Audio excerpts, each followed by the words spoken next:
Donald Trump ಅಂದ್ರೇನೆ ವಿವಾದಗಳ ಸರದಾರ. ಅವರ ಮಾತುಗಳು, ಅವರ ನೀತಿಗಳು ಜಗತ್ತಿನ ಬಹಳಷ್ಟು ದೇಶಗಳಿಗೆ ತಲೆನೋವು ತಂದಿದೆ. ಅದರಲ್ಲೂ ಭಾರತದ ಜೊತೆಗಿನ ಅವರ ಸಂಬಂಧ ಸ್ವಲ್ಪ ವಿಚಿತ್ರವಾಗಿದೆ. ಕೆಲವೊಮ್ಮೆ ಸ್ನೇಹದ ಹಸ್ತ ಚಾಚಿದ್ರೆ, ಇನ್ನೊಂದ್ಸಲ ಭಾರತದ ಬಗ್ಗೆ ವಿವಾದಾತ್ಮಕ ಹೇಳಿಕೆ ಕೊಟ್ಟು ಉರಿ ಅನ್ನೋ ಹಾಗೆ ಮಾಡ್ತಾರೆ. ಭಾರತ ಪಾಕ್ ನಡುವೆ ಬಂದು ನಾನೇ ಕದನ ವಿರಾಮ ಮಾಡಿಸಿದ್ದು ಅಂತ ಮೊದಲು ಹೇಳಿದ್ರು. ಆದ್ರೆ ಇದ್ದಕ್ಕಿದ್ದ ಹಾಗೆ ಯೂ-ಟರ್ನ್ ಹೊಡೆದು ಬಿಟ್ರು. ನಾನು ಕದನ ವಿರಾಮ ಮಾಡಿಸಿಲ್ಲ ಅಂತ ಹೇಳಿದ್ರು. ಇದೆಲ್ಲ ನೋಡ್ತಿದ್ರೆ ಟ್ರಂಪ್ ಯಾಕೋ ಭಾರತಕ್ಕೆ ಪರೋಕ್ಷವಾಗಿ ಬೆನ್ನಿಗೆ ಚೂರಿ ಹಾಕ್ತಿದ್ದಾರೆ ಅನ್ನೋ ಪ್ರಶ್ನೆಗಳು ಎದ್ದಿವೆ. ಅಮೆರಿಕ ಟ್ಯಾರಿಫ್ಗೆ ಭಾರತ ಬಗ್ಗಲಿಲ್ಲ. ಡೊನಾಲ್ಡ್ ಟ್ರಂಪ್ ಅಮೆರಿಕದ ಅಧ್ಯಕ್ಷರಾಗಿದ್ದಾಗ ಭಾರತ ಮತ್ತು ಅಮೆರಿಕ ನಡುವಿನ ವ್ಯಾಪಾರ ಸಂಬಂಧದಲ್ಲಿ ಬಹಳಷ್ಟು ಏರಿಳಿತಗಳು ಆಗಿದ್ವು. ಟ್ರಂಪ್ ಅವರು ಭಾರತದ ವ್ಯಾಪಾರ ನೀತಿಗಳ ಬಗ್ಗೆ ಪದೇ ಪದೇ ಟೀಕೆ ಮಾಡ್ತಾ ಇದ್ರು.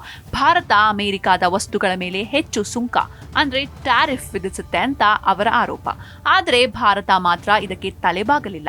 ಅಮೆರಿಕ ಹೇಳಿದ ಹಾಗೆಲ್ಲ ಒಪ್ಪಿಕೊಳ್ಳಲಿಲ್ಲ. ಚೀನಾ ಮಾತ್ರ ತಲೆಬಾಗಿದ್ರು. ಟ್ರಂಪ್ ಪರೋಕ್ಷ ಟಾಂಗ್. ಆದ್ರೆ ಚೀನಾ ಮಾತ್ರ ಅಮೆರಿಕ ಹೇಳಿದ ಹಾಗೆಲ್ಲ ಒಪ್ಪಿಕೊಂಡಿತ್ತು. ಟ್ರಂಪ್ ಒತ್ತಡಕ್ಕೆ ಮಣಿದು ಚೀನಾ ತನ್ನ ವ್ಯಾಪಾರ ನೀತಿಗಳಲ್ಲಿ ಬದಲಾವಣೆ ತಂದಿತ್ತು. ಆದರೆ ಭಾರತ ಮಾತ್ರ ತನ್ನ ನಿಲುವಿಗೆ ಬದ್ಧವಾಗಿತ್ತು. ಇದು ಟ್ರಂಪ್ಗೆ ಸ್ವಲ್ಪ ಬೇಸರ ತರಿಸಿತ್ತು. ಅದಕ್ಕೆ ಅವರು ಪರೋಕ್ಷವಾಗಿ ಭಾರತಕ್ಕೆ ಟಾಂಗ್ ಕೊಡೋಕೆ ಶುರು ಮಾಡಿದ್ರು. ಭಾರತದ ಟ್ಯಾರಿಫ್ ಬಗ್ಗೆ ಟ್ರಂಪ್ ಆರೋಪ. ಟ್ರಂಪ್ ಪ್ರಕಾರ ಭಾರತ ಅಮೆರಿಕದ ವಸ್ತುಗಳ ಮೇಲೆ ವಿಧಿಸುವ ಸುಂಕ ತುಂಬಾನೇ ಜಾಸ್ತಿ. ಇದರಿಂದ ಅಮೆರಿಕದ ಕಂಪನಿಗಳು ಭಾರತದಲ್ಲಿ ವ್ಯಾಪಾರ ಮಾಡೋಕೆ ಕಷ್ಟವಾಗುತ್ತೆ ಅಂತ ಅವರು ಹೇಳ್ತಿದ್ರು. ಅಷ್ಟೇ ಅಲ್ಲ, ಭಾರತ ಅಮೆರಿಕದಿಂದ ಆಮದು ಮಾಡಿಕೊಳ್ಳೋ ವಸ್ತುಗಳ ಮೇಲೆ ಹೆಚ್ಚು ಸುಂಕ ವಿಧಿಸಿ ಅಮೆರಿಕದ ಮಾರುಕಟ್ಟೆಗೆ ಭಾರತದ ವಸ್ತುಗಳು ಸುಲಭವಾಗಿ ಬರೋ ಹಾಗೆ ಮಾಡ್ತಿದೆ ಅಂತ ಅವರು ಆರೋಪಿಸಿದ್ರು.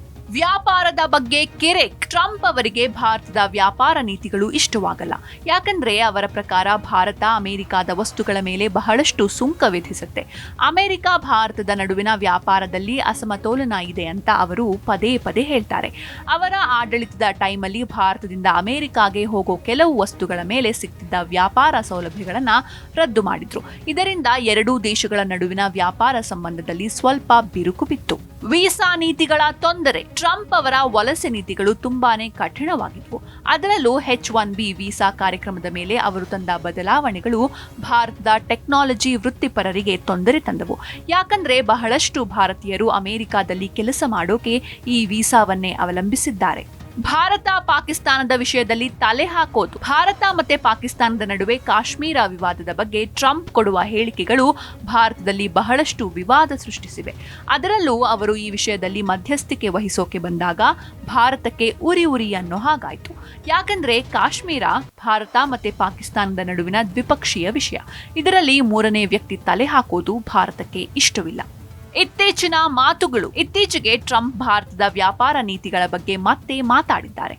ಭಾರತದ ಸುಂಕಗಳು ಮತ್ತು ಆಪಲ್ ಕಂಪನಿ ಭಾರತದಲ್ಲಿ ಉತ್ಪಾದನೆ ಮಾಡ್ತಿರೋದರ ಬಗ್ಗೆ ಅವರ ಅಭಿಪ್ರಾಯಗಳನ್ನು ವ್ಯಕ್ತಪಡಿಸಿದ್ದಾರೆ. ಈ ಮಾತುಗಳು ಭಾರತದಲ್ಲಿ ಬಹಳಷ್ಟು ಚರ್ಚೆಗೆ ಕಾರಣವಾಗಿವೆ. ಇವೆಲ್ಲ ಕಾರಣಗಳಿಂದ ಭಾರತದ ಕೆಲವರಿಗೆ ಟ್ರಂಪ್ ಬಗ್ಗೆ ಅಸಮಾಧಾನ ಇದೆ. ಆದರೆ ಟ್ರಂಪ್ ಅವರ ಮಾತುಗಳು ಕೆಲವೊಮ್ಮೆ ರಾಜಕೀಯ ಲಾಭಕ್ಕೋಸ್ಕರ ಇರುತ್ತೆ. ಆದರೆ ಭಾರತದ ಜೊತೆಗಿನ ಸಂಬಂಧ ಅವರಿಗೆ ಮುಖ್ಯ ಅನ್ನೋದು ಕೂಡ ನಿಜ. ಹಾಗಾಗಿ ಟ್ರಂಪ್ ಅವರ ಮಾತುಗಳನ್ನ ಬಹಳಷ್ಟು ಜನ ಗಂಭೀರವಾಗಿ ತೆಗೆದುಕೊಳ್ಳಲ್ಲ. ಯಾಕಂದ್ರೆ ಅವರ ಮಾತುಗಳು ಯಾವಾಗ ಬೇಕಾದ್ರೂ ಬದಲಾಗಬಹುದು ಅನ್ನೋದು ಎಲ್ಲರಿಗೂ ಗೊತ್ತಿದೆ. ಆದರೆ ಭಾರತದ ಜೊತೆಗಿನ ಅವರ ವ್ಯಾಪಾರ ಸಂಬಂಧಗಳು ಮಾತ್ರ ಯಾವಾಗಲೂ ಚರ್ಚೆಗೆ ಗ್ರಾಸವಾಗ್ತಾನೆ ಇರುತ್ತೆ. ಭಾರತ ಪಾಕ್ ಕದನ ವಿರಾಮದ ಬಗ್ಗೆ ಅಮೆರಿಕ ಅಧ್ಯಕ್ಷ ಈಗ ಹೇಳಿದ್ದೇನು ಗೊತ್ತಾ? ಭಾರತ ಮತ್ತು ಪಾಕಿಸ್ತಾನದ ನಡುವಿನ ಕದನ ವಿರಾಮಕ್ಕೆ ತಾನೇ ಕಾರಣ. ಏನಾದರೂ ಕದನ ವಿರಾಮ ಮಾಡಿಲ್ಲ ಎಂದಾದ್ರೆ ವ್ಯಾಪಾರ ನಿರ್ಬಂಧ ವಿಧಿಸುತ್ತೇನೆ ಎಂದು ಕದನ ವಿರಾಮದ ಕ್ರೆಡಿಟ್ ತೆಗೆದುಕೊಳ್ಳಲು ಹಪಹಪಿಸಿದ್ದ ಡೊನಾಲ್ಡ್ ಟ್ರಂಪ್ ಇದೀಗ ತನ್ನ ಮಾತಿನ ಧಾಟಿಯನ್ನೇ ಬದಲಿಸಿದ್ದಾನೆ. ಹೌದು, ಭಾರತದ ಪ್ರತಿರೋಧಕ್ಕೆ ತಲೆಬಾಗಿರುವ ಟ್ರಂಪ್ ನಾನು ಮಧ್ಯಸ್ಥಿಕೆ ವಹಿಸಿಲ್ಲ, ಆದರೆ ಸಾಕಷ್ಟು ಸಹಕಾರ ನೀಡಿದ್ದೇನೆ ಎಂದು ಹೇಳಿದ್ದಾರೆ.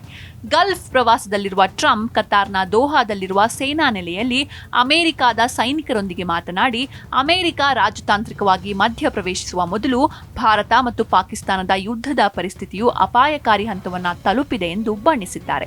ಮುಂದುವರೆದು ಕದನ ವಿರಾಮದ ಕುರಿತು ನಾನು ಹಾಗೆ ಮಾಡಿದ್ದೇನೆ ಎಂದು ಹೇಳಲು ಬಯಸುವುದಿಲ್ಲ, ಆದರೆ ಕಳೆದ ವಾರ ಪಾಕಿಸ್ತಾನ ಮತ್ತು ಭಾರತದ ನಡುವಿನ ಸಮಸ್ಯೆಯನ್ನ ಪರಿಹರಿಸಲು ನಾನು ಖಂಡಿತವಾಗಿಯೂ ಸಹಾಯ ಮಾಡಿದ್ದೆ ಎಂದಿದ್ದಾರೆ.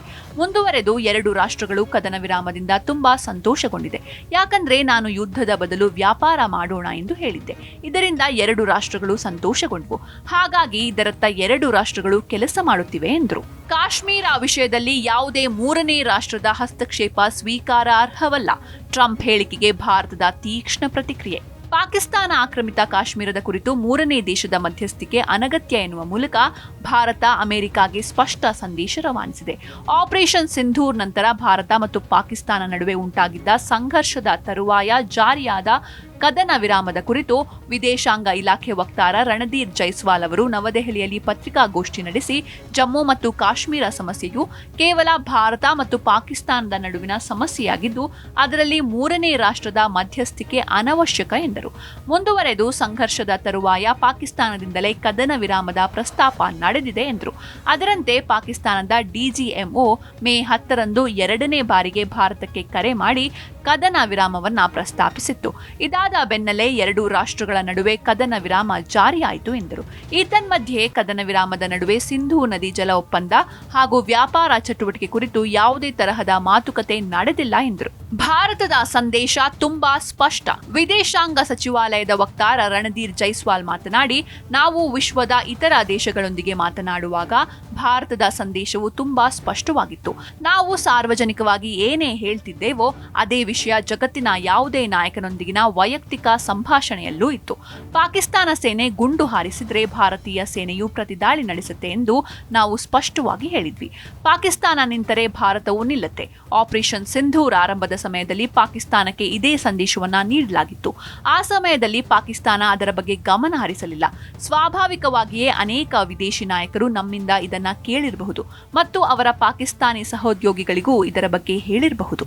ಇನ್ನು ವ್ಯಾಪಾರ ಚಟುವಟಿಕೆಯನ್ನು ಉಲ್ಲೇಖಿಸಿ ಭಾರತ ಮತ್ತು ಪಾಕಿಸ್ತಾನದ ನಡುವೆ ಕದನ ವಿರಾಮವನ್ನ ತಂದಿದ್ದೇನೆ ಎಂದು ಟ್ರಂಪ್ ಹೇಳಿದ್ರು. ಆದರೆ ವಿದೇಶಾಂಗ ಸಚಿವಾಲಯ ಅವರ ಹೇಳಿಕೆಯನ್ನ ತಿರಸ್ಕರಿಸಿತ್ತು.